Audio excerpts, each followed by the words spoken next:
Lahat ng tao ay iniisip na si Asano ay isang malungkot na ulila, ngunit nagbago ang kanyang buhay nang ang kanyang kababatang crush, na si Mitsumi Yozakura, ay isa palang napakalupit at pinakamapanganib na pamilya ng mga spy at pinakasalan siya. Si Asano ay isang masayahing bata, ngunit nagbago ang lahat isang araw nang mamatay ang buong pamilya niya sa isang aksidente sa sasakyan. Siya lamang ang nakaligtas, puno ng mga sugat at benda. Dahil sa takot, tumanggi siyang magkaroon ng mga kaibigan dahil ayaw niyang makitang nasasaktan sila. Ang tanging taong nanatili sa kanyang tabi ay ang kanyang kababata na si Mitsumi Yozakura, ang tanging tao na kinakausap niya. Makalipas ang ilang taon, pumasok na sila sa high school. Kahit na isang buwan na sa klase, tumanggi pa rin si Asano na magkaroon ng mga kaibigan. May isang maliit na grupo ng 3 lalaki na patuloy na inaaya siyang makipagkaibigan, ngunit araw-araw niya silang tinatanggihan. Samantala, si Mitsumi ay naging popular at idol ng high school, na crush ng lahat ng lalaki. Lumapit siya kay Asano at umupo kasama siya upang kumain, sinasabing dapat siyang sumama sa mga lalaki minsan dahil mukhang mababait naman sila. Ngunit tumanggi si Asano at binaligtad ang usapan, tinanong kung bakit hindi siya sumama sa 3rd year na nag-confess ng pag-ibig sa kanya. Sinabi ni Mitsumi na hindi siya interesado at kumuha ng lunchbox, ngunit bago pa siya makapagpakain kay Asano, sumulpot ang vice principal ng paaralan, si Kyoichiro, at inagaw ang kagat, sabay sabing masarap ang home-cooked food ni Mitsumi. Sinabihan ni Kyoichiro si Asano na magpunta sa kanyang opisina pagkatapos ng klase. Sa hapon, nagpunta si Asano sa opisina ni Kyoichiro, nagtataka kung bakit siya pinatawag. Pagpasok niya, binati siya ni Kyoichiro na may nakahandang tsaa at pinaupo siya. Labis na naasiwa si Asano sa lapit ni Kyoichiro at nagulat nang magsimula itong magtanong tungkol kay Mitsumi. Ipinakita ni Kyoichiro ang mga larawan ni Mitsumi mula noong 3 taong gulang pa lamang ito, nakakaiba dahil isang buwan pa lang nila kilala si Kyoichiro. Sinabi pa ni Kyoichiro kung gaano kahirap pigilan ng mga lalaki kay Mitsumi at kung paano niya binugbog ang 3rd year na nag-confess dito. Biglang naglabas ng kutsilyo si Kyoichiro at inilagay sa leeg ni Asano, sinabihan siyang magdasal. Nang akalaing tapos na ang lahat, isang puting buhok na babae ang pumasok sa bintana at ginamit ang flashbang upang makatakas silang dalawa. Nagising si Asano sa isang hindi pamilyar na lugar, puno ng mga hindi kilalang mukha. Nagpanik siya ngunit sinabi ni Mitsumi na huwag mag-alala dahil mga kapatid niya ang mga ito at nasa Yozakura House sila. Ipinakilala ni Mitsumi sina Futaba, Shinzo, Shien, Kengo, at Nanaw, mga spy na pamilya niya. Natuwa si Asano sa wakas na malaman ang katotohanan na itinago ni Mitsumi ng 10 taon. Natakot siya ngunit sinabi ni Mitsumi na huwag mag-alala dahil karaniwan na ang mga spy ngayon at maaari pa silang ibok online. Akala ni Asano na isang biro lang ito at kinuha ang baril ni Shinzo na akala niya'y laruan, ngunit pumutok ito at labis siyang natakot. Sinabi ni Futaba na sila'y mga freelancer at may 48 star rating sa Trustpilot. Pinaliwanag ni Kengo na si Kyoichiro ang pinakamatandang kapatid na laging nasa spotlight sa spy magazines at responsable sa pag-angat ng imahe ng kanilang pamilya. Sinabi ni Futaba na si Kyoichiro ang pinakamagaling na spy at humingi ng paumanhin sa ngalan nito sa paglalagay ng buhay ni Asano sa panganib. Nalaman ni Asano na noong bata pa si Mitsumi, nagkaroon ng malaking aksidente at si Kyoichiro ang sinisisi. Simula noon, naging obsessed si Kyoichiro sa pagprotekta kay Mitsumi, ngunit pinabayaan si Asano dahil kababata ito. Nagbago ang lahat nang makatanggap sila ng tip sa Twitter tungkol sa planong pagpatay kay Mitsumi, na nagbigay kay Kyoichiro ng dahilan para alisin si Asano. Biglang may narinig na alarm sa bahay at lahat ay nagmamadaling tumayo habang sinasabi ni Futaba na pumasok na si Kyoichiro upang tapusin si Asano. Nagsimulang magpanik si Asano ngunit sinabihan siya ni Futaba na huwag mag-alala dahil siya'y pinakaligtas kasama nila. Ngunit aminado siyang kahit 5 laban sa isa, 30% lamang ang average win rate nila laban kay Kyoichiro. Humarap si Futaba kay Asano at sinabing ang tanging paraan para maging ligtas ang kanyang buhay ay kung pakakasalan niya si Mitsumi ngayon din. Ipinaliwanag niya na may hindi nababasag na batas ang kanilang pamilya na bawal patayin ang kapamilya, at kahit si Kyoichiro ay hindi sisira sa batas na iyon. Kailangan lang nilang magpalitan ng singsing ni Mitsumi at magiging kumpleto na ang kasal, at maaari silang mabuhay bilang isang pamilya. Ang salitang, pamilya, ay muling nag-trigger ng PTSD ni Asano at nagsimula siyang huminga ng malalim, ngunit sinabi ni Mitsumi kay Futaba na napaka-cruel nito kay Asano na takot magbuo ng koneksyon sa mga tao. Humingi ng paumanhin si Futaba sa pagiging insensitive at nagsimula silang maghanda upang labanan si Kyoichiro nang biglang mapansin nilang nasa loob na ito ng kwarto at nakaupo sa gitna nila. Humarap siya kay Shinzo at sinabing winasak niya ang lahat ng traps nito at pinapasuko si Asano. Ngunit humarap si Futaba at hinublat ang kanyang tai, pinaikot siya sa ere bago binagsak sa sahig, at ginamit ni Shinzo ang kanyang robot arms upang idiin siya pababa. Uminom si Nanaw ng steroids upang suntukin siya sa mukha habang dinala ni Kengo at Shian si Asano papalayo. Sa kasamaang palad, hindi nasaktan si Kyoichiro at ginamit ang kanyang special move upang paliparin sila. Tumayo siya at sinabing napakarami nilang gap sa kanilang mga atake. Nanlaki ang mga mata ni Asano sa lakas ng mga ito habang sinasabi ni Futaba na bibigyan niya sila ng oras. Tumakbo siya kay Kyoichiro habang ginamit nito ang kanyang spider wire ability upang harangin ang lahat ng atake bago siya atali sa kisame. Sinabihan ni Shian si Kengo na itago si Asano habang inilabas niya ang kanyang telepono at pinaga niya ang mga drones na bumaba mula sa kisame at nagsimulang barilin si Kyoichiro. Samantala, dinala ni Kengo at Mitsumi si Asano sa ibang kwarto at itinago siya sa likod ng isang picture frame. Makalipas ang ilang sandali, pumasok si Kyoichiro sa kwarto matapos wasakin ang lahat ng drones nang walang gasgas sa mukha, ngunit natagpuan lamang sina Mitsumi at Asano sa loob. Sinabihan niya si Mitsumi na ibigay ang bata, ngunit tumakbo siya patungo kay Kyoichiro kasama ang kanilang aso. Ngunit si Kyoichiro ay napakahusay at ginapos siya gamit ang kanyang mga wire bago alisin ang kanyang maskara upang ipakita na si Kengo ito sa loob. Alam ni Kyoichiro na walang silbi ito kaya't ipinakita ni Mitsumi ang sarili na nagdisguise bilang si Asano at sinabing wala siyang banta kay Kyoichiro. Sinabi ni Kyoichiro na may isang paraan lamang upang hindi niya saktan si Asano, at iyon ay kung papayag siyang hindi na umalis ng bahay. Nabigla si Mitsumi habang si Kyoichiro ay papalapit, sinasabing hindi na siya magkakaroon ng mga kaibigan, romansa, kasiyahan, at kahit internet privileges, ngunit ang lahat ng ito ay para sa kanyang kaligtasan. Niyakap siya ni Kyoichiro habang umiiyak siya dahil alam niyang wala ng ibang opsyon. Ngunit si Asano, na nanunood sa lahat mula sa isang peephole, ay nagpakita ng tapang at sinabing hindi niya kailangang gawin iyon. Sinabihan siya ni Kyoichiro na umalis, ngunit sumigaw si Asano kay Mitsumi na ibigay sa kanya ang singsing dahil handa siyang maging bahagi ng kanyang pamilya. Umiiyak si Mitsumi sa tuwa habang kinuha ang isa sa mga singsing at inihagis ito kay Asano. Tumalon si Asano upang makuha ito ngunit mas mabilis si Kyoichiro at ginamit ang kanyang spider wires upang bitagin silang dalawa at ang singsing. Sa huling sandali, ipinakita ni Asano ang kanyang tibay at lakas sa pamamagitan ng pagpupumilit sa kabila ng mga wire na naghiwa sa kanyang mga kamay, ngunit naisuot niya ang singsing sa kanyang daliri, na kumukumpleto sa kasal at opisyal na naging bahagi ng pamilya. Habang pinapanood ng iba, niyakap siya ng mahigpit ni Mitsumi habang sinabihan ni Futaba si Kyoichiro na ngayon, hindi na niya masasaktan si Asano at kailangan din niya itong sanayin upang protektahan si Mitsumi sa lahat ng oras. Kinagabihan, nagpa siya si Asano na umuwi kahit na inalok ni Futaba na ihatid siya. Tumanggi siya at piniling umuwi kasama si Mitsumi dahil kailangan niya ng higit pang mental support ngayon. Humiga siya sa kanyang kama, tinitingnan ang kanyang singsing at iniisip ang napakabaliw na araw na pinagdaanan niya bago makatulog ng mahimbing. Kinaumagahan, nagising siya sa alarm at nakita si Kyoichiro na nakatayo sa ibabaw niya na may hawak na kutsilyo. Tinangka ni Kyoichiro na saksakin si Asano ngunit nagpagulong-gulong ito upang makaiwas, na ikinabilib ni Kyoichiro. Sinabi ni Kyoichiro na ito'y isang friendly test lamang at ipinaliwanag na ito ang tradisyonal na wake-up call ng Yozakura family.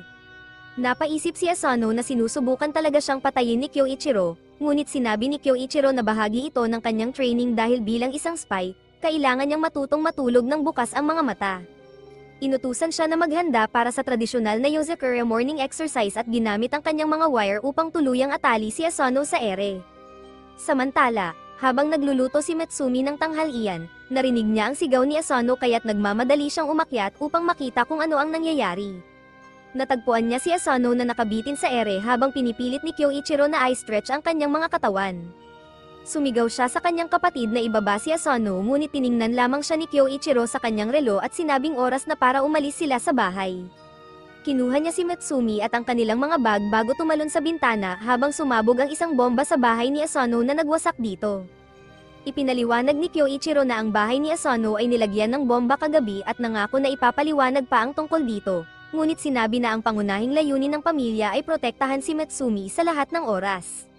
Sumakay sila sa kotse at habang tumutulong si Mitsumi kay Asano na makapasok, kinausap nila si Shinzo na natuklasang ang bomba ay nasa kusina, ibig sabihin ay target talaga ng assassination si Mitsumi. Labis na nalito si Asano ngunit sinabi ni Kyoichiro na mabilis kumalat ang impormasyon sa kanilang buhay at ang balita tungkol sa kasal ni Mitsumi ay kumalat na parang apoy. Ipinahayag ni Kyoichiro na si Mitsumi ang ikasampung pinuno ng Yozakura family at ang kanilang bloodline ay may espesyal na kapangyarihan na nagbibigay sa mga anak ng Yozakura ng superhuman abilities. Ipinapaliwanag niya na sa bawat henerasyon, may isang Yozakura child na ipinanganak na walang superhuman abilities at sila ang nagiging pinuno ng pamilya. Kahit wala silang supernatural powers, sila lamang ang makapagbibigay ng anak na may superhuman abilities, kaya't si Mitsumi ang lehitimong pinuno ng pamilya at tanging tao na makakapagpanatili ng kanilang bloodline. Nairita si Kyoichiro na isang loser ang nakapag-asawa kay Mitsumi, at dahil sa kanilang katanyagan, marami silang mga kaaway na nais puksain ang Yozakura family. Habang sinasabi niya ito, may isang sasakyan na lumalapit mula sa likuran at nagpasabog ng rocket launcher, ngunit naiwasan ito ng driver sa tamang oras. Natakot si Asano habang si Kyoichiro ay tila walang pakialam. Nagpasabog ng mga machine gun ang mga kalaban, ngunit sinabi ni Kyoichiro na huwag mag-alala dahil bulletproof ang kanilang kotse at inutusan ng driver na magmadali. Habang hinahabol sila ng mga kalaban at nagpaputok ng heavy machine gun, kalmado pa rin si Kyoichiro habang umiinom ng tsaa. Sinabi ni Mitsumi na huwag mag-alala dahil ang kanilang alagang aso na si Goliath ang pinakamagaling na driver. Nagulat si Asano nang makita ang aso na nagmamaneho. Patuloy ang mga kalaban sa pag-atake ng rockets at machine guns hanggang sa sumabog ang tsaa ni Kyoichiro, kaya't siya'y nagalit at tumalon sa bubong ng kotse. Ginamit ang kanyang mga wire upang harangin ang mga bala at sirain ang RPG ng kalaban. Pagkatapos ay pinutol niya ang mga sasakyan ng kalaban gamit ang kanyang mga wire na nagresulta sa pagsabog ng mga ito. Bumalik siya sa loob ng kotse na parang walang nangyari at sinabi kay Asano na ngayon, tungkulin niya ring protektahan si Mitsumi sa lahat ng oras. Binigyan niya si Asano ng baril at sinabi na patayin ang sinumang kaina-hinala at ipinakita ang Twitter account ng taong naglagay ng bomba sa bahay ni Asano. Ayon kay Kyoichiro, ang taong ito ay isa sa pinakamagaling na bomber ngunit adik sa social media kaya't madaling malaman ang kanyang mga plano. Sinabi ni Kyoichiro kay Asano na alagaan si Mitsumi para sa buong araw dahil may iba pa siyang trabahong gagawin, at binalaan na papatayin siya kung magkamali si Mitsumi. Sa oras ng pay, nakatanggap si Asano ng notification sa kanyang telepono na nag-tweet ang bomber na nakalagay na ang pangalawang bomba. Tumakbo siya papasok sa infirmary at natano ang isang anino na gumagalaw sa mga koridor. Nang tanungin siya ng nurse kung may kailangan siya, agad siyang umalis upang sundan ng anino. Balik sa klase, pinapanood ni Asano si Mitsumi habang lunch break habang kausap nito ang mga kaibigan. Biglang nakatanggap siya ng notification na nailagay na rin ang ikatlong bomba. Tumingin siya sa paligid, nabigo at naisip kung gaano kahirap ang buhay ni Mitsumi. Habang malalim sa pag-iisip, lumapit ang tatlong kaibigan at inalok siya ng tsokolate na kanyang tinanggap at kinain, na ikinagulat nila. Tinanong nila kung ano ang nangyari dahil dati hindi siya nakikipag-usap sa kanila. Nakalimutan ni Asano ang kanyang social anxiety, ngunit nagsimulang bumalik ito at nawalan siya ng malay. Nagising siya sa infirmary at nakita si Mitsumi na nag-aalaga sa kanya at nagtanong kung okay lang siya. Inisip niya kung gaano kabait si Mitsumi at tinanong kung sigurado ba siya ang tamang tao para dito. Sinabi niya na kahit kababata sila, hindi niya alam ang tungkol sa pamilya nito o ang katotohanang araw-araw itong lumalaban para mabuhay. Sinampal siya ni Mitsumi sa ulo at sinabing mali siya at siya ang pumili na maging bahagi ng ganitong klaseng pamilya. Totoo na matagal na niyang gustong pakasalan si Asano. Medyo kumalma si Asano ngunit biglang napansin ang bomba sa kisame ng kwarto na malapit ng sumabog. Pumutok ang bomba na wasak ang lahat sa loob ng kwarto, ngunit nailigtas ni Asano si Mitsumi sa pamamagitan ng pagtakbo sa ilalim ng sopa. Napagtanto niya na mas matalino ang bomber kaysa inaakala nila at ginamit nito ang Twitter upang ilihis ang atensyon ni Asano at gawin siyang nakatutok lamang kay Mitsumi. Tinanggal niya ang kanyang coat at natuklasan na may maliit na bomba na nakakabit sa kanyang shirt na malapit ng sumabog. Naunawaan niyang alam ng bomber na mananatili si Asano sa malapit kaya't ginamit niya ito sa kanyang kalamangan. Nagpa siya si Asano na isakripisyo ang sarili upang mailigtas si Mitsumi at tumalon palabas ng bintana, tinanggap ang kanyang kamatayan. Ngunit sa huling sandali, sinagip siya ni Kyoichiro gamit ang kanyang mga wire. Pinuri ni Kyoichiro ang kanyang aksyon at sinabi na natapos agad ang kanyang trabaho kaya't bumalik siya upang tingnan sila. Napansin ni Asano na isa sa mga wire ni Kyoichiro ang nakapasok sa bomba at napahinto ang timer nito, na nagligtas sa kanya mula sa tiyak na kamatayan. Sinabi ni Kyoichiro na pamilya sila ngayon at ang pamilya ay palaging una. Ipinangako niya na kahit galit siya kay Asano sa pagpapakasal sa kanyang mahal na kapatid, handa siyang ibigay ang kanyang buhay upang matiyak na ligtas si Asano. Hinayla niya si Asano pabalik sa loob at habang naglalaro sa bomba, sinabi niya na hindi pa tapos ang kanilang trabaho. Biglang dumating ang ibang mga kapatid sa kwarto at dinala ni Shinzo ang handcuffed bomber sa paanan ni Kyoichiro. Ginapos niya ito gamit ang kanyang wire kasama ang bomba at itinapon ito sa kalangitan kung saan sumabog ang bomber na parang mga paputok. Pinanood ito ng pamilya Yozakura habang nakaupo sa sopa. Kinabukasan, nagising si Asano mula sa isang bangungot kung saan nakita niyang kanidnap si Matsumi. Pagkagising, medyo nahihilo siya at aksidenteng natapakan ang buntot ng aso na nagbigay sa kanya ng malambing na kagat sa braso. Bumaba siya at agad na inalagaan ni Matsumi, humihingi ng paumanhin para sa aksyon ng aso at naglaro dito ng cute. Naalala ni Asano kung gaano kalungkot ang kanyang panaginip at upang masiguro na hindi ito maging realidad, nilapitan niya si Futaba at nakiusap na sanayin siya upang maging mas malakas.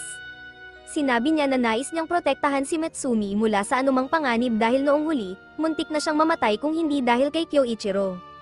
Sinabi ni Futaba na naive siya kung iniisip niyang makakapagpalakas siya ng mabilis at ipinakita ang kanyang lakas habang ipinapaliwanag na nagsimula siyang mag-training ng iba't ibang martial arts noong 3 taong gulang pa lamang siya at nagpunta sa kanyang unang deadly mission sa edad na 6. Ibig sabihin, kahit para sa isang may Yozakura genes, 3 taon ang ginugol upang mag-master ng martial arts ngunit mas matagal para sa isang normal na tao.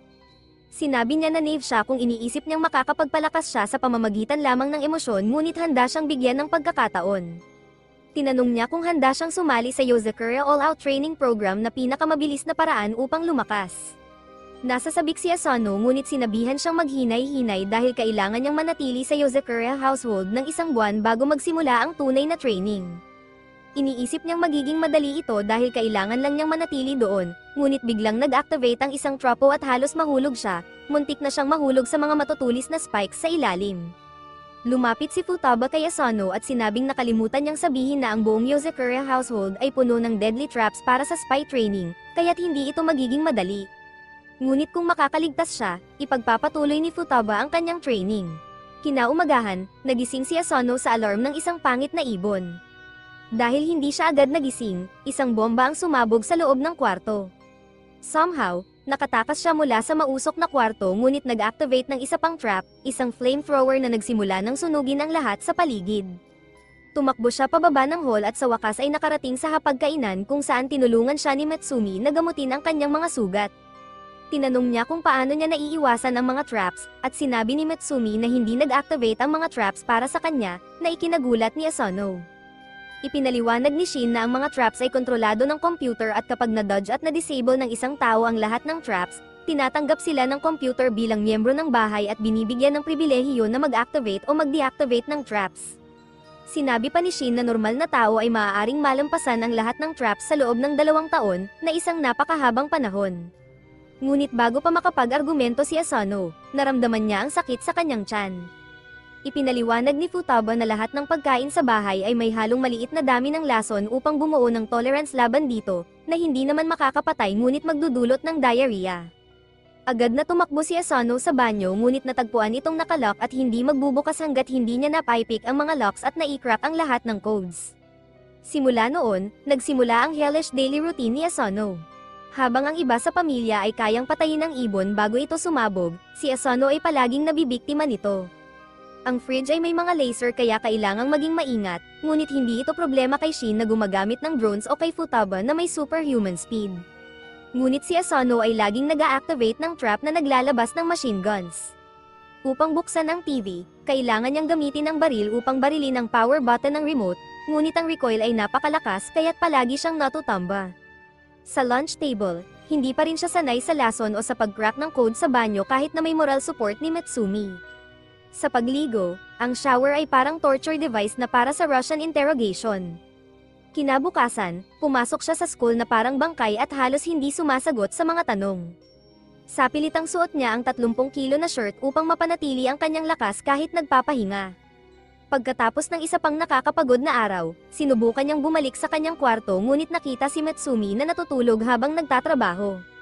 Tinakpan niya ito ng kumot at, na-inspire sa sipag nito, lumabas siya at nagsimulang mag-practice ng kanyang shooting skills. Nagising si Mitsumi at dinala siya sa loob kung saan inalok siya ng tsaa at sinabihang magpahinga dahil nailigtas na niya ito noon. Naalala niya ang isang pagkakataon sa high school kung saan may mga bully na gustong putulin ang kanyang buhok dahil sa inggit sa kanyang kasikatan. Dumating si Asano sa huling sandali, kinuha ang gunting mula sa mga bully at sinimulang gupitin ang kanyang sariling buhok. Natakot ang mga bully at umalis, na nagligtas kay Mitsumi. Ipinangako ni Asano na magiging mas malakas siya at palaging mananatili sa tabi ni Mitsumi.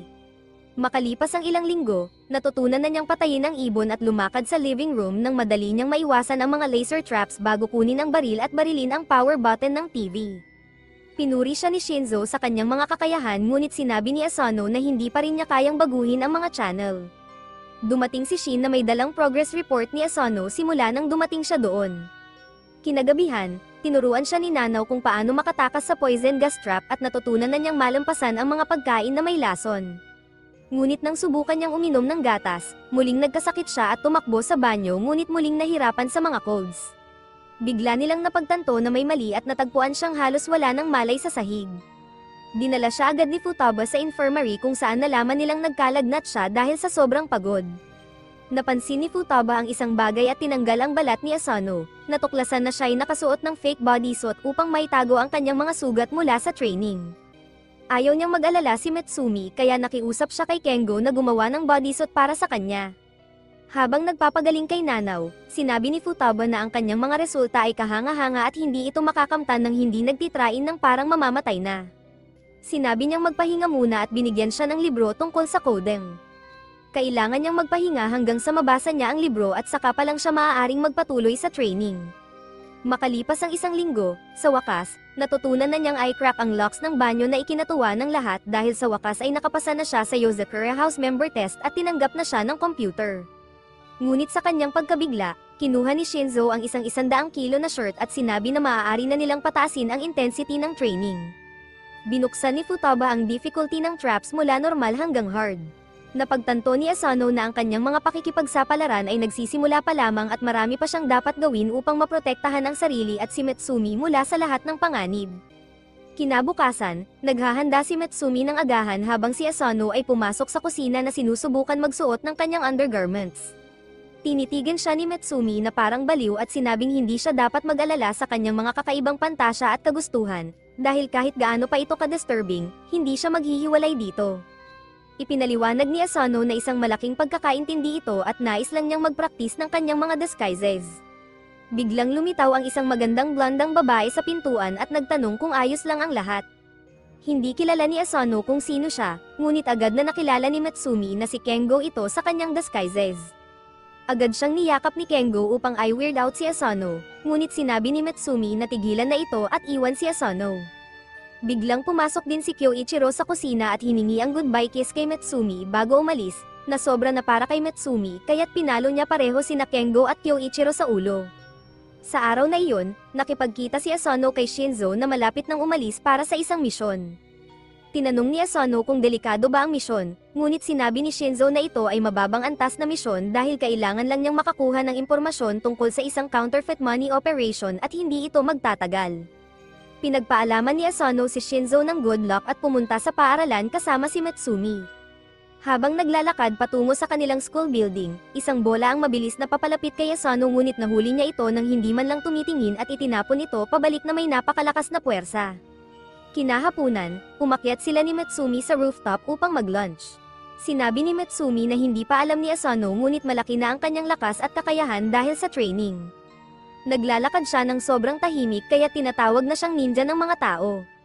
Tinanong ni Mitsumi kung libre siya pagkatapos ng klase dahil kailangan niya ng tulong sa kanyang trabaho.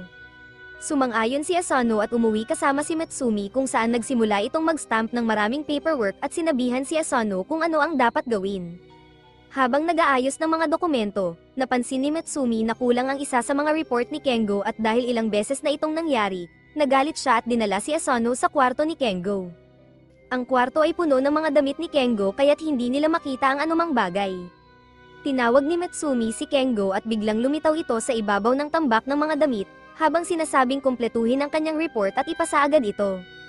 Hindi siya sineryoso ni Kengo at nagsimulang kumain ng sushi, sinabihan si Mitsumi na tumigil na sa pag-asta na parang lola. Nagalit si Mitsumi at kumuha ng handcuffs upang magbigay ng Yozakura-style punishment. Napagtanto ni Kengo na nasa panganib siya at tumalon mula sa tambak ng damit upang makatakas sa kwarto. Dahil sa kanyang training, naging mas mabilis si Asano at agad na hinaranggan ang kanyang daan. Ngunit mas matalino si Kengo at ginamit ang disguise ni Mitsumi upang palusutin si Asano. Tumakbo si Kengo palabas habang pina-activate ni Mitsumi ang hibernation mode ng bahay na naglalagay ng mga higanteng pader sa paligid nito. Sinabi ni Mitsumi na walang makakatakas sa bahay kapag na-activate ang mode na ito. Samantala, gumapang si Shinzo sa air vent at nakita ang malaking operasyon ng isang milyonaryo na nagpasok na ng 60% ng kanyang pekeng pera sa sirkulasyon. Gumamit siya ng Apple Vision Pro upang makita ang mga pekeng pera sa loob ng mga containers. Nakakuha siya ng isang frame picture ng isang mahalagang tala bago may sumabog na alarm at nagsimulang tumakbo palayo. Sa Yozakura House, nagsimulang tingnan ni Mitsumi ang bawat kwarto upang hanapin si Kengo. Pumasok sila sa kwarto ni Mitsumi at gumamit ng infrared device ngunit walang nakitang tanda ni Kengo. Namangha si Asano sa dami ng hobbies ni Mitsumi habang tinitingnan ang kanyang mga painting. Pagkatapos ay pumunta sila sa kwarto ni Shin na abala sa paglalaro ng isang pisikal na laro. Sa kwarto ni Nanao, sinabi nito na pasasabugin niya si Kengo kapag nakita niya ito. Sa kwarto ni Kyoichiro, natagpuan nilang puno ito ng mga larawan ni Mitsumi. Nagtaka si Asano kung nakatakas na ba si Kengo ngunit sinabi ni Mitsumi na imposible ito dahil sa lockdown. Biglang nagtipon ang lahat ng kapatid kasama sina Mitsumi at Asano at tinanong kung nakita na nila si Kengo. Biglang narinig ni Asano ang isang bagay at tumalikod upang makita ang mukha ni Kengo sa isang painting ng Mona Lisa. Natagpuan nilang nagtatago siya sa likod ng painting frame. Tumakbo si Kengo palabas at nilagpasan ang isang sulok, ngunit nahulog si Asano at napahawak sa kanyang ulo. Tumakbo si Mitsumi upang suriin siya at natagpuan itong nakaupo sa sahig, sinasabing itinapon ni Kengo ang frame sa kanya. Sumigaw si Mitsumi na natagpuan na ni Kengo ang paraan palabas ng lockdown mode at galit na bumalik sa kwarto ni Kengo. Ngunit pagpasok ni Asano, agad siyang pinususan ni Mitsumi at sinabing hindi siya tanga at alam niyang si Kengo ang nagpapanggap na Asano. Inamin ni Kengo ang kanyang pagkatalo at tinanggal ang maskara. Nagsimula silang maghanap ng paperwork na kailangan ni Mitsumi. Kinagabihan, kinain ni Asano ang curry na ginawa ni Mitsumi na napakasarap kaya tinanong niya ang secret ingredient. Sinabi ni Mitsumi na ito'y cyanide, kaya't agad na sumama ang pakiramdam ni Asano at nagdahilan upang kunin ang tawag sa telepono. Nasa kabilang linya si Shinzo, humihingi ng tulong. Sa video call, sinabi ni Shinzo na napasok siya sa isang bar ilan ngunit hindi inaasahang marami ang kalaban at wala na siyang bala at sandata. Sinabi ni Mitsumi na si Shinzo ay napakahusay na spy ngunit umaasa lamang siya sa kanyang mga sandata at kapag wala siyang sandata, nagiging sobrang duwag siya. Tinanong ni Mitsumi si Asano kung kaya ba niyang dalhin ang mga armas kay Shinzo at agad siyang pumayag. Nagbihis siya at dinala ang isang maliit na bag habang pumapasok sa isang highly secure na gusali at nagsimulang maglakad sa mga koridor. Sa kasamaang palad, hindi siya sapat na mabilis at nahuli siya ng isang gwardya na tinutukan siya ng baril sa ulo. Naalala niya ang kanyang training at tinulak ang baril bago hinawakan ang braso ng gwardya at inelbow sa mukha. Narinig ito ng iba pang gwardya kaya nagdatingan sila sa lugar. Sinapak niya ang isa sa mukha gamit ang tuhod, ngunit nahuli siya ng ibang gwardya. Tinangka siyang saksakin ng pangatlong gwardya ngunit naprotektahan siya ng kanyang damit. Sinapak niya ito at pagkatapos ay sinira ang mga itlog ng huling gwardya upang makuha ang tagumpay. Sa kanyang sorpresa, dumating pa ang isang gwardya kaya mabilis niyang kinuha ang baril na binigay sa kanya ni Shinzo at ginamit ito upang magpalabas ng malakas na electric bolt na agad nagpahina sa gwardya. Sa wakas, natagpuan niya si Shinzo na agad yamakap sa kanya at nagpasalamat sa mga armas na pinahahalagahan niya. Biglang pumasok pa ang ilang gwardya ngunit nagbago ang personalidad ni Shinzo. Tumayo siya at pinagbabaril ang lahat ng gwardya sa isang iglap bago ibigay kay Asano ang framed note. Lumabas sila ng silid at nilabanan ni Shinzo ang mga goons ng napakadali habang binabaril silang lahat bago maghagis ng granada sa huling grupo at barilin ito sa ere. Dinala niya si Asano palabas ng gusali ngunit nataman si Asano sa binti ng isang sniper. Bumagsak siya sa lupa habang nagsisimulang magdugo at sinabi ng sniper kay Shinzo na ibaba ang kanyang mga armas. Sumunod si Shinzo upang matiyak ang kaligtasan ni Asano at ibinaba ang baril ngunit naalala ni Asano na kaya ni Shinzo gawing sandata ang kahit ano basta't may magandang grip. Hinagis niya ang tinidor kay Shinzo na agad niyang kinuha at ginamit upang barilin ang barrel ng sniper na nagresulta sa maling pagputok. Nagbigay ito ng sapat na oras kay Shinzo upang kunin ang kanyang baril at barilin ang kalaban, iniligtas ang buhay ni Asano. Nang bumagsak ang gabi, nagsimulang maglakad si Shinzo pauwi habang buhat si Asano sa kanyang likod at nagpapasalamat sa kanya sa pagligtas ng kanyang buhay. Nagpasalamat si Asano at sinabing mamamatay na siya kung hindi dahil kay Shinzo na iniligtas siya mula sa tiyak na kamatayan. Samantala, isang hobo ang pumasok sa isa pang pasilidad at binugbog ang lahat ng gwardya doon gamit ang martilyo habang nagtatanong tungkol sa lokasyon ng kanilang pinuno, ngunit walang gustong magbigay ng impormasyon kaya't pinatay niya sila lahat at inilabas ang larawan ng kanyang susunod na target na si Asano. Makalipas ang ilang araw mula sa nakakakilabot na shootout incident sa factory kasama si Shinzo, medyo gumaling na ang binti ni Asano at naglalakad siya sa isang kalye sa gilid ng isang madilim na daan. Madilim na ngunit may maliwanag na ngiti sa kanyang mukha habang kausap si Mitsumi sa kanyang cellphone. Kinukwento niya ang backstory ng isang espesyal na Ferris wheel sa kanilang lungsod. Ayon sa alamat, matagal nang nag-away ang isang magkasintahan na naging pinakamalaking away nila, ngunit pagkatapos sumakay sa Ferris wheel, nakalimutan nila ang kanilang away at muling nagmahalan. Mula noon, tinawag itong matchmaking Ferris wheel. Natawa si Asano sa kalokohan ng kwento at sinabi ni Mitsumi na gusto rin niyang mag-spend ng araw kasama siya doon sa kanilang susunod na day off, sumakay sa Ferris wheel dahil ayon sa sabi-sabi, ang anumang magkasintahan na makakakita ng paglubog ng araw mula dito ay magiging masaya ng matagal. Namula ng kaunti si Asano habang patuloy na nagsasalita si Mitsumi, ngunit nawala ang kanyang boses sa background nang makita niya ang isang puting sedan na huminto sa tabi niya sa kalsada. Pinanood niya ito ng mabuti habang lumalabas ang isang lalaki mula rito. Nakasuot ito ng gasgusing damit na kulay abo at natatakpan ng buhok ang mukha. Nakatayo lamang si Asano at nakatitig habang dahan-daang humarap ang misteryosong lalaki at nag-eye contact sa kanya. Napansin ni Mitsumi na hindi na siya sumasagot kaya tinawag niya ang pangalan ni Asano ngunit sa seryosong boses sinabi niyang kailangan na niyang magbaba ng telepono at inilayo ito. Lumapit ang lalaki mula sa kotse at kinumpirma ang pagkakakilanlan ni Asano. Medyo natakot si Asano sa kaalamang alam ng estranghero ang kanyang pangalan at patuloy na inoobserbahan ito habang inilalabas ng lalaki ang kanyang kamay sa kanyang coat at dahan-daang kinuha ang isang police ID card. Ipinakilala niya ang sarili bilang si Hato, isang police officer mula sa Koizumi Precinct. Walang ibang paliwanag, tinanong ni Hato kung pwedeng sumama si Asano sa police station para sa isang interogasyon. Walang magawa si Asano kundi sumama at dinala siya sa isang madilim na interrogation room na may isang maliit na bombilya lamang na nagbibigay liwanag. Walang nasasayang na oras, inilabas ni Hato ang isang laptop at ipinakita kay Asano ang isang larawan na nakita sa dark web. Ipinakita nito si Asano mula sa mga laban na nangyari ilang araw na ang nakalipas. Nang makita ang larawan, nayanig siya at namutla ang kanyang mukha nang mapagtanto niyang ang larawan ay makikita ng kahit sino sa internet. Siniguro ng mga kapatid ni Yozakura na maingat silang nagtatakip ng lahat ng kanilang mga lihim na aktibidad at misyon kaya't paano nakarating ang kanyang larawan sa dark web. Ipinakita pa ni Hato ang iba pang mga larawan na malinaw na nagpapakita kay Asano na gumagamit ng mga ilegal na armas, sumasali sa car chase sa mga pampublikong daan kung saan nagmamaneho ang alaga ni Mitsumi, at naroon nang sumabog ang ceiling bomb sa kanyang paaralan. Iniisip ni Asano na hindi naman siya talaga ang nasa likod ng kalahati ng mga insidenteng ito ngunit nanatili siyang tahimik. Nang tanungin siya ni Hodo at akusahan sa lahat ng krimen, sinabi ni Hodo na may sapat na karanasan siya upang malaman na hindi maaaring ang isang teenager lang ang responsable sa ganitong kalaking mga aktibidad. Kaya't nakakagulat na walang litrato o video ng kanyang mga kasabwat. Naniniwala siyang si Asano ay nagtatrabaho kasama ang isang lihim na organisasyon na gumagawa ng ganitong mga gawain. Nangako ang pulis na kung ibibigay ni Asano ang mahahalagang impormasyon, babawasan nila ang kanyang parusa. Patuloy siyang pinipilit ni Hodo na isiwalat ang anumang lihim na alam niya at ibunyag ang mga tao na kasama niya. Ngunit alam ni Asano na ang mga nagsusumbong ay napapahamak. Naalala niya ang mga kapatid ni Yozakura at may matinding determinasyon sa kanyang mga mata na sinabi niyang wala siyang alam. Sinabi ni Hodo na kalmayan niya ang sarili at pag-isipan itong mabuti. Binigyan siya ng isang baso ng tubig at walang pagtatago na naglagay ng puting pulbos na substansya dito. Pinanood siya ni Asano at tinakpan ni Hodo ang kanyang ginawa sa pagsasabing ito'y mga mineral lamang. Ngunit agad na nakilala ni Asano na ito'y truth serum at tumangging inumin ito.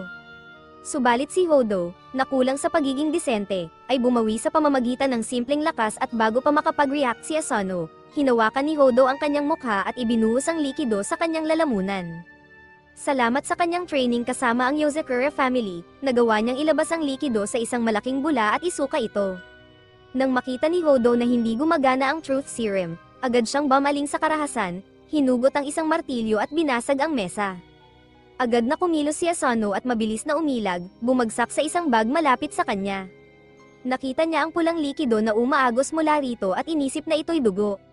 Kinumpirma ni Hodo ang kanyang takot at sinabing ito'y mula sa isang drug dealer na kamakailan lang niyang pinatay. Muling tinangka ni Hodo na patayin si Asano at itinulak siya sa pader na may hawak pang martilyo.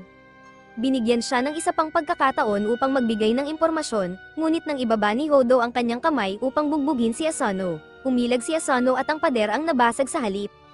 Sa kanyang sorpresa, nakita niya si Kyoichiro na bahagyang ngumingiti.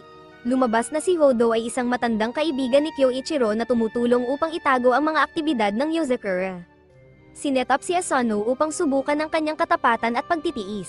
Natapos ni Asano ang pagsubok ng matagumpay at ikinahanga ni Hodo na karaniwang walang emosyon. Kinabukasan sa paaralan, si Kyoichiro na vice principal din ay kumuha ng klase. Labis na pagod si Asano at pilit na pinipilit na panatilihing bukas ang kanyang mga mata, ngunit dahil sa katahimikan ng klase, tinutokso siyang umidlip. Pagkalipas ng ilang segundo matapos niyang ipikit ang kanyang mga mata, isang piraso ng chalk ang mabilis na lumipad at tumama sa pader sa tabi ng kanyang ulo. Agad siyang nagising at sinabi ni Kyoichiro sa kanya na kailangan niyang sanayin ang sarili na labanan ng antok dahil kung hindi, mas maraming chalk ang lilipad sa kanyang direksyon. Tinangkang pigilan ni Matsumi ang kanyang malaking kapatid sa sobrang pagtatrabaho kay Asano, ngunit sumang-ayon si Asano na sanayin ang kanyang utak upang mangailangan ng kaunti o walang tulog. Gumamit si Kyoichiro ng isang duster upang maglabas ng makapal na usok na nagpapatulog sa buong klase, ngunit si Matsumi ay ligtas dahil sa kanyang gas mask. Nakatulog si Asano ngunit kahit sa ganitong estado, ang kanyang sanay na katawan ay agad na nag-react at nakakaiwas sa anumang chalk na papunta sa kanya. Dahil sa mahusay na pag-usad ng kanyang training, ipinadala si Asano sa kanyang unang misyon sa isang amusement park upang hanapin ang isang magkasintahan na di umano'y may dalang mga baril. Kailangan niyang lihim na tuklasin sila at kunin ang kanilang mga armas. Habang nakaupo sa parke, lumapit si Matsumi at sinabi na sasama siya sa misyon. Tuwang-tuwa si Asano na nandyan siya at umaasang magkakaroon sila ng magandang araw para makita ni Matsumi na siya ay isang mabuting asawa. Sinundan nila ang tatlong kaina-hinalang magkasintahan sa iba't ibang roller coasters at mga laro. Patuloy na napapansin ni Asano ang isang magkasintahan na naglalambingan at naglalakad sa parke. Kumuha siya ng inspirasyon mula sa kanila at pumitas ng isang rosas upang ibigay kay Matsumi. Ang unang dalawang magkasintahan ay walang dalang armas, kaya tinutukan nila ang huling magkasintahan na nakasuot ng mga suit sa isang restaurant. Tumayo si Matsumi upang bumili ng inumin habang napansin ni Asano na may kinuha ang lalaki mula sa kanyang coat. Hinugot ni Asano ang kanyang baril, handa na para sa isang labanan, ngunit lumabas na singsing lamang ito at ang lalaki ay nagpropose. Muntik nang makampante si Asano ngunit biglang narinig ang malakas na pagtatalo ng lovey-dovey na magkasintahan. Nagbatuhan sila ng mga insulto at umalis ang lalaki mula sa mesa. Sa shocking na turn of events, hinugot ng babae ang isang baril at itinutok ito sa lalaki. Agad na kinuha ng lalaki ang isang baril at tinutok ito sa babae. Nagpanik ang mga tao sa restaurant at nagsimulang magtakbuhan palabas. Napasama sa pagkalito si Matsumi, nagpalitan ng putok ang magkasintahan, nagpapadala ng mga bala sa lahat ng dako. Dumapa si Asano sa ilalim ng mesa upang protektahan ng isang batang lalaki. Doon, hinugot ni Asano ang kanyang baril at mabilis na nadisarmahan ang psycho couple sa pamamagitan lamang ng 2 bala. Dinala sila ng mga pulis at naligtas ang araw dahil kay Asano. Upang tapusin ang kanilang oras sa amusement park, sumakay si Asano at Matsumi sa matchmaker Ferris wheel kung saan ibinigay niya ang rosas na bahagyang nasira sa shootout. Namula si Matsumi at kinuha ito habang umaakyat ang Ferris wheel upang ipakita ang magandang paglubog ng araw. Kung totoo ang alamat, baka maging masaya silang magkasama sa mahabang panahon. Ilang araw ang lumipas at nalaman nilang may isang tao na nagtangka ng mag-hack sa mga file ng pamilya sa nakalipas na 4 na araw. Si Shin ay nagtatangkang labanan ng cyber attack nang hindi natutulog kahit kaunti. Sa wakas, nagawa niyang i-trap ang hacker sa pamamagitan ng reverse hacking procedure ngunit nagamit ng hacker ang sinaunang paraan ng pagputol ng kuryente upang protektahan ang sarili. Akala ni Shin na natalo na niya ang hacker, ngunit lumalabas na nakuha pa rin ng hacker ang karamihan ng mga file tungkol kay Asano.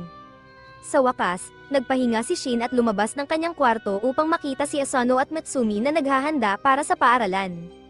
Sinabi niya sa kanila na may isang hacker na patuloy na nagtangkang kunin ang mga file ni Asano, ngunit naisip niyang nailigtas niya ito at na-update na ang sistema. Hindi gusto ni Asano ang tunog nito dahil iniisip niyang maaaring may paparating na problema, ngunit hindi na niya masyadong iniisip ito. Nang lumabas sila ng bahay papunta sa paaralan, biglang naramdaman ni Asano na may mali at itinulak si Mitsumi palikod sakto sa oras upang maiwasan ang ilang napakatalam na karayom na tumama sa lupa. Napansin niya ang isang payat na figure sa likod ng poste at nagdesisyon na tumakbo kasama si Mitsumi. Sinubukan nilang dumaan sa mga makikitid na daan, ngunit hindi nila maiwasan ang tagasunod kaya't napilitang harapin ito ni Asano. Inihanda niya ang kanyang stun gun habang tinitingnan ang daanan, ngunit mula sa itaas dumating ang atake na somehow ay nagawa niyang harangin at itulak ang babae palayo. Excited ang attacker sa lakas ni Asano at sinabing mahal niya ito at gusto siyang patayin. Biglang naalala ni Mitsumi kung sino siya at sinabi kay Asano na ang pangalan ng spy na ito ay Kiri, na may dalang maraming karayom at kilala bilang Manhunter. Ayon kay Mitsumi, sinusundan ni Kiri ang mga lalaking nagugustuhan niya at pagkatapos ay pinapatay ito gamit ang mga karayom. Nainis si Kiri at sinabihan si Mitsumi na huwag siyang tawaging Manhunter kung ayaw niyang masaksak sa mata. Nagpahayag si Kiri ng pagkagusto kay Asano mula nang makita siya sa isang video sa dark web at mula noon ay nahumaling na siya dito. Sinabi ni Kiri na sikat na si Asano sa underworld at ipinakita ang isang poster na may larawan ni Asano na may bounty na $100,000. Nag-alala si Kiri sa kaligtasan ni Asano at biglang naghagis ng mga karayom sa ere, kung saan may nahulog na lalaki na may hawak na baril. Sinabi ni Kiri na maraming tao ang naghahanap kay Asano upang makuha ang bounty, ngunit hindi siya interesado sa pera, gusto lang niyang patayin si Asano dahil sa pag-ibig. Sinabi niya kay Asano na alam niya ang lahat tungkol dito, tulad ng hindi ito naglalakad sa hardin kahit sa isang misyon, laging tinatangkang ayusin ang anumang nasira, at nagbabayad ng tiket bago sumakay. Sumang-ayon si Mitsumi na kahanga-hanga ito habang sinabi ni Kiri kay Asano na magsama na sila magpakailanman. Kalma niyang sinabing hindi niya magagawa iyon dahil kasal siya kay Mitsumi at hindi niya iiwan ito.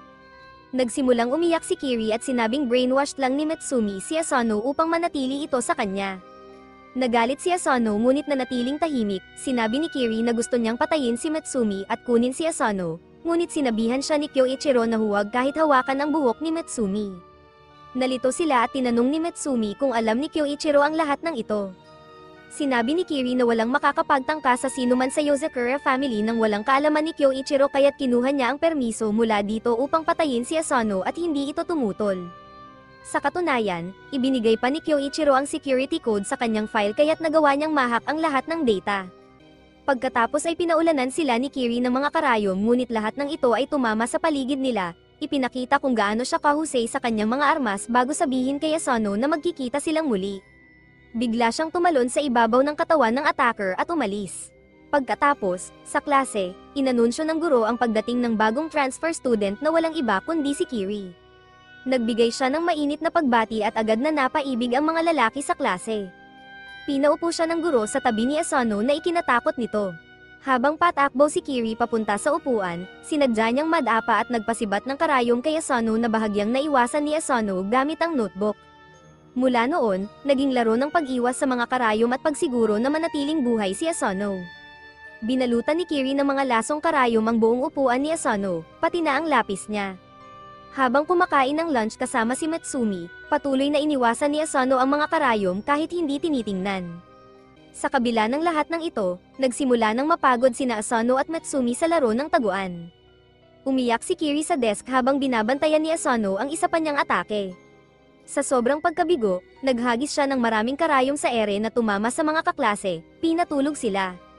Sinabi ni Kiri na ang teknik na ito ay nagpapahintulot sa kanya na kontrolin ang sinuman at inutusan ng buong klase na hulihin si Asano. Ayaw niyang saktan ang mga inosenteng tao kaya't nahuli siya habang naghahanda si Kiri na tapusin ang trabaho. Sa kabutihang palad, sa huling sandali, sumugod si Mitsumi at sinabihan si Kiri na tigilan na ito. Bago pa sila makapag-usap, bumukas ang bintana at ang isang assassin na na-knockout ni Kiri noon ay tumalon papasok na may hawak na baril at pinaputukan si Kiri. Sa kabutihang palad, itinulak ni Mitsumi si Kiri sa labas ng daan ngunit siya mismo ay nataman ng bala. Labis itong ikinagalit ni Asano kaya't itinulak niya ang lahat at binaril ang attacker ng stun ng bullet, agad na na-dispatch ito. Tumakbo siya upang suriin ang kalagayan ni Metsumi. Naguluhan si Kiri kung bakit sinubukan ni Metsumi na iligtas siya, ngunit sinabi ni Metsumi na natutuwa siya na may ibang taong nakakakita kung gaano kagaling si Asano, at ito'y nagpapasaya sa kanya. Sa madaling panahon, naging inseparable sina Metsumi at Kiri at ginawa ni Kiri ang bagong layunin na patayin si Asano upang makuha si Metsumi para sa kanyang sarili. Nabahala si Asano ngunit sinabi ni Metsumi na isipin na lang niya si Kiri bilang isang maliit na kapatid at wala nang iba pa. Ilang araw ang lumipas at tinawag ni Shin si Asano sa kanyang kwarto, sinasabing gusto niyang maglaro ng ilang laro kasama siya na bahagi rin ng kanyang training. Sinabi ni Metsumi na seryosong-seryoso si Shin sa kanyang mga laro at noong huling naglaro si Shinzo kasama siya, kinailangang magpuyat si Shinzo ng 3 gabi bago ito napagod at bumagsak. Nagsimula si Asano sa laro kung saan nanguna si Shin at sinimulang wasakin ang mga kalaban. Nang makuha ni Asano ang laro, narating nila ang final boss na isang steam engine na kailangang pahintuin. Pinindot nila ang mga keys ng buong lakas at kalaunan ay naklear ang level at huminto ang engine. Biglang lumabas ang balita at isang reporter ang nagsabing isang tren na hijack ng ilang tao na may daan-daang inosenteng buhay ay huminto mag-isa at lahat ng hijackers ay natagpo ang walang malay. Napagtanto ni Asano na ginagawa ni Shin ang mga totoong misyon sa laro kung saan walang extra lives at walang retries. Nadagdagan ng pressure habang nagsimula sila sa susunod na misyon na mas delikado pa. Isang grupo ng mga terorista ang nag-hijack ng isang helicopter na balak nilang ibangga sa nuclear power plant at lumikha ng isa pang Chernobyl. Sinabi ni Shin kay Asano na gawin ang kanyang makakaya habang pinamamahalaan niya ang complex landscapes at inaatake ang mga kalaban. Hindi makahanap ng paraan si Asano upang makalusot sa mga balakid at patuloy na nai-stop hanggang sa nag-glitch siya at nagsimulang mag-face through walls. Hindi ito pinansin ni Shin at patuloy na umakyat sa final boss at pagkatapos tumalon sa ere, binigyan niya ito ng killing blow, tuluyang winasak ito. Sa kanilang pagkabigla, hindi pa tapos ang laban dahil may plan B ang mga terorista at naglunsad ng daan-daang drones upang sirain ang power plant.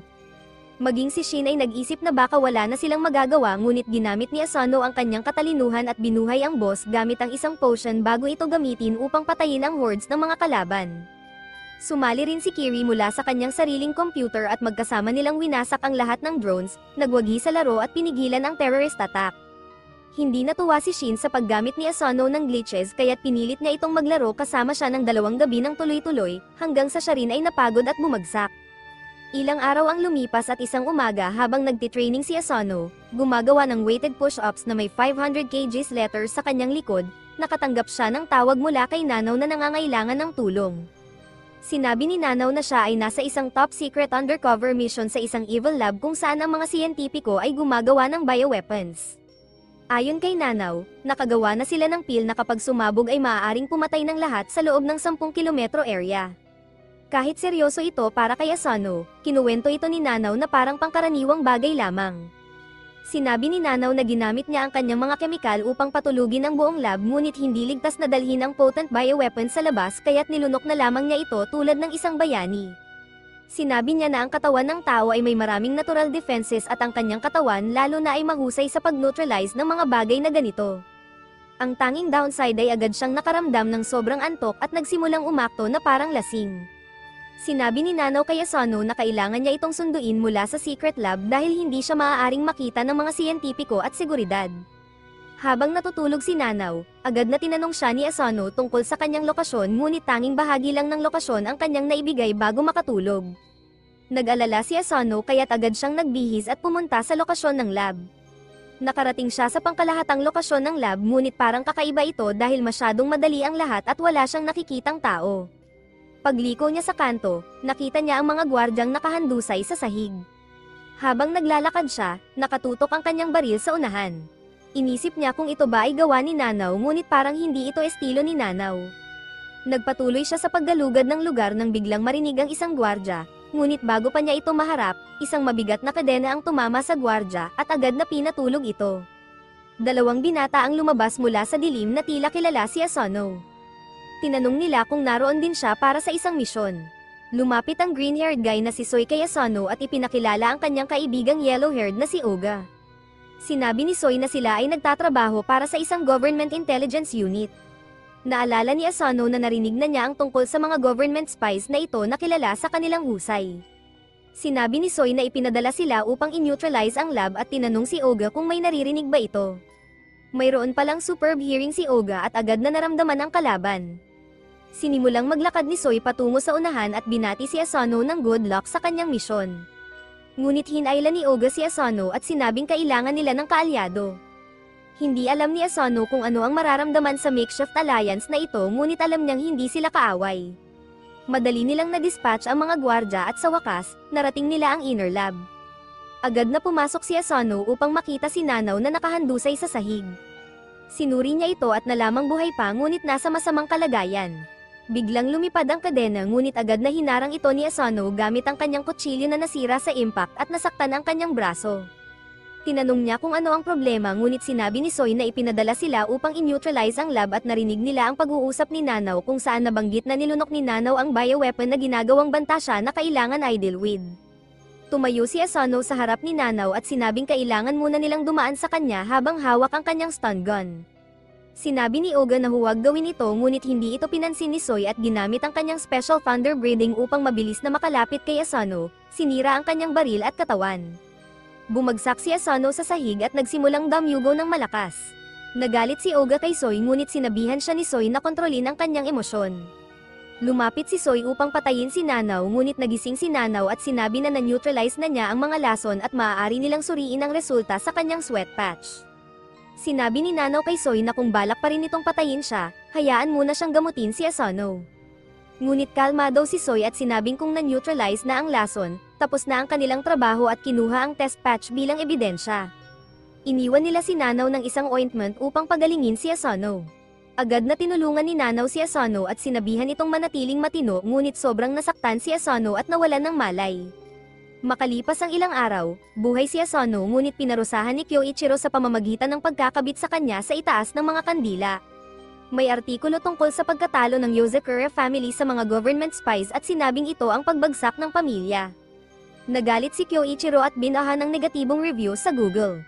Bago pa siya makagawa ng anumang aksyon, sinampal siya ni Mitsumi at Nanaw upang magpakalma at tinanggal ang kangkibol gag mula kay Asano. Sinabi ni Mitsumi kay Asano na huwag mag-alala, ngunit sinabi ni Asano na nararapat ito dahil nabigo niya ang Yozakura family. Sinabi ni Kyoichiro na maaari pa niyang mapabuti ito sa pamamagitan ng pagkatalo sa mga government spies at paghihiganti.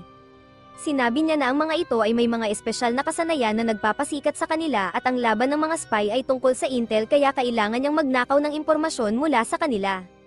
Kinabukasan, sinimulan ni Asano na sundan si Soy na gumamit ng kanyang espada upang punitin ang damit ng isang delinquent bago siya lumapit kay Asano at tanungin kung ano ang gusto niya.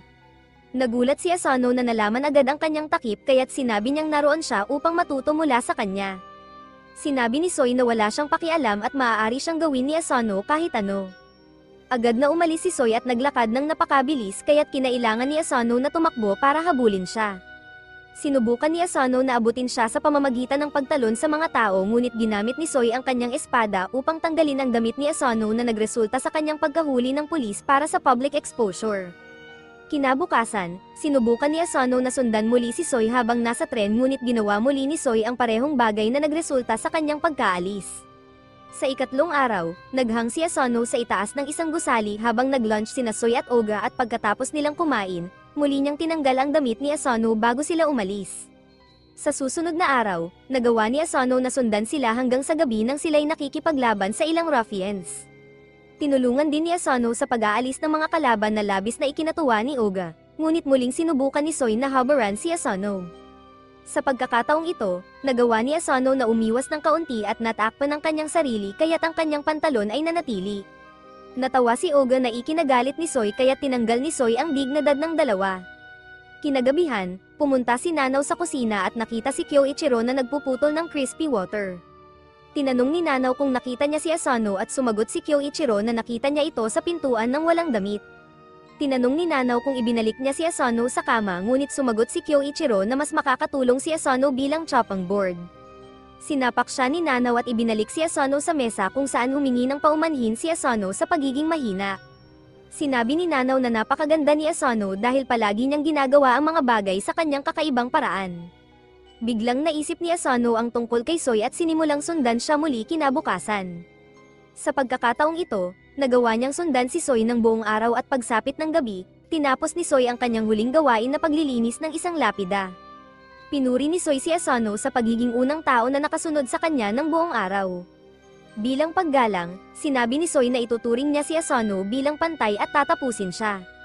Hinugot ni Soy ang kanyang espada at muling inatake si Asano tulad ng maraming beses na dati, ngunit sa pagkakataong ito, nagawa ni Asano na hawakan ang kamay ni Soy at ihagis ito sa ere. Napagtanto ni Asano na kahit ilang beses na siyang nasaktan, ang unang atake ni Soy ay palaging patungo sa gitna ng katawan, isang predictable na gawi. Bumabagsak si Soy sa kanyang mga paa habang si Asano ay nakatayo pa rin, kahit na may kaunting sugat at nagsimulang damyugo. Pinuri ni Soy si Asano at sinabi kay Oga na nagtatago na maaari na siyang lumabas at gamutin si Asano. Agad na pinaghilom ni Oga ang sugat ni Asano na sa wakas ay nalampasan ang balakid sa kanyang daan na may pangalang Soy.